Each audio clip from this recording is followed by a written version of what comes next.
This is all wrong. I shouldn't be up here.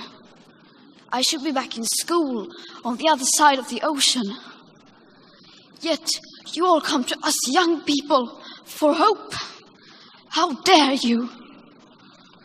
You have stolen my dreams and my childhood with your empty words, and yet I'm one of the lucky ones. People are suffering. People are dying. Entire ecosystems are collapsing. We are in the beginning of a mass extinction, and all you can talk about is money and fairy tales of eternal economic growth. How dare you? For more than 30 years, the science has been crystal clear. How dare you continue to look away and come here saying that you're doing enough when the politics and solutions needed are still nowhere in sight? You say you hear us and that you understand the urgency. But no matter how sad and angry I am, I do not want to believe that. Because if you really understood the situation and still kept on failing to act, then you would be evil, and that I refuse to believe. The popular idea of cutting our emissions in half in 10 years only gives us a 50% chance of staying below 1.5 degrees and the risk of setting off irreversible chain reactions beyond human control.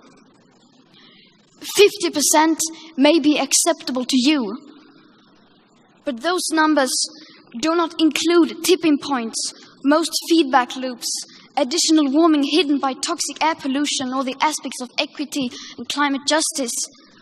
They also rely on my generation sucking hundreds of billions of tons of your CO2 out of the air with technologies that barely exist.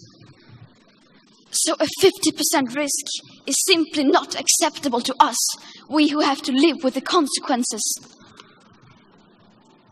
To have a 67% chance of staying below a 1.5 degrees of global temperature rise, the best odds given by the IPCC, the world had 420 gigatons of CO2 left to emit back on January 1st, 2018. Today, that figure is already down to less than 350 gigatons.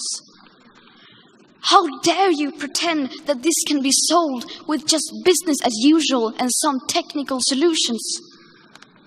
With today's emissions levels, that remaining CO2 budget will be entirely gone within less than 8.5 years.